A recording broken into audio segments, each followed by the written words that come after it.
ओम नमो भगवते वासुदेवाय। माघ मास कथा 23वां अध्याय।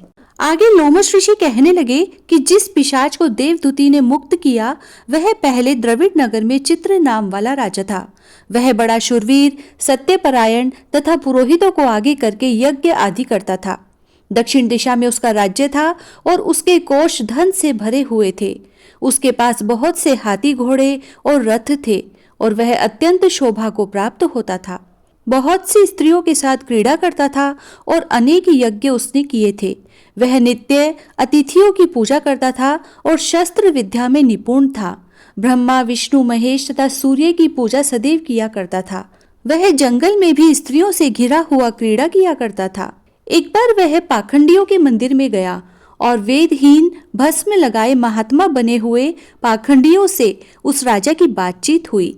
पाखंडियों ने कहा कि हे राजन, शैव धर्म की महिमा सुनो। इस धर्म के प्रभाव से मनुष्य पाप को काटकर मुक्त हो जाता है। सब वर्णों में शैव मत ही मुक्ति देने वाला है। शिव की आज्ञा के बिना दान, यज्ञ और तपों से कुछ नहीं बनता। शिव का सेवक होकर भस्म धारण करने, जटा रखने से ही मनुष्य मुक्त हो सकता है।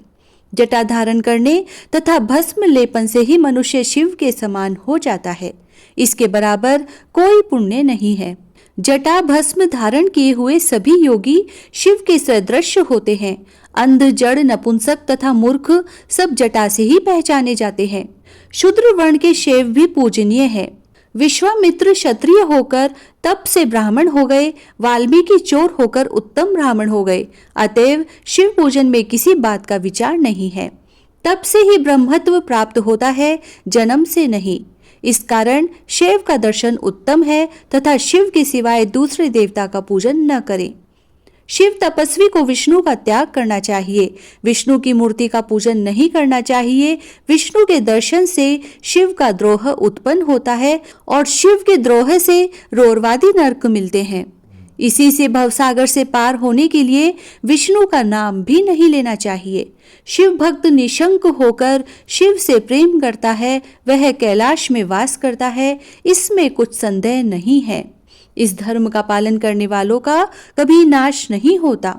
उन पाखंडियों के ऐसे वचन सुनकर राजा ने मोह में आकर उनका धर्म ग्रहण कर लिया और वैदिक धर्म को त्याग दिया। वह श्रुति, स्मृति और ब्राह्मणों की निंदा करने लगा। उसने अपने घर के अग्निहोत्र को बुझा दिया और धर्म के कार्य बंद कर दिए। विष्णु की निंदा और वैष्णवों से द्वेष करने लगा और बोला, कहाँ है विष्णु? कहाँ देखा जाता है? कहाँ रहता है? किसने देखा है? और जो लोग नारायण का भजन करते थे उनको दुख देता था। पाखंडियों का मत ग्रहण कर राजा वेद, वैदिक धर्म, व्रत, दान और दानियों को नहीं मानता था। अन्याय से दंड देता वह कामी राजा सदा स्त्रियों के समूह से घिरा रहता और क्रोध से भरा रहता। गुरु तथा पुरोहितों के वचनों को नहीं मानता था। पाखंडियों पर विश्वास करता हुआ उनको गांव, हाथी, घोड़े और स्वर्ण आदि देता था। उनके सब कार्य करता, भस्म धारण करता और मस्तक पर जटा रखता था। और जो कोई विष्णु का नाम लेता उसको मृत्यु का दंड दिया जाएगा, यह ढिंढोरा उसने पिटवा दिया था। उसके भय से ब्राह्मणों तथा वैष्णवों ने उस देश को छोड़ दिया और दूसरे देशों में चले गए। अब सारे देशवासी केवल नदी के जल से जीते थे। जीविका से दुखी होकर वृक्ष आदि नहीं लगाते थे, न ही खेती बाड़ी करते थे। प्रजा अन्न के अभाव से गला सड़ा अन्न भी खा लेती थी। आचार, विचार, अग्निक्रिया सबको छोड़कर काल रूप की तरह वह राजा शासन करता था। कुछ काल पश्चात उस राजा की मृत्यु हो गई और वैदिक रीति से उसकी क्रिया भी नहीं की गई। इसीलिए वह यमदूतों से अनेक प्रकार के दुख उठाता रहा।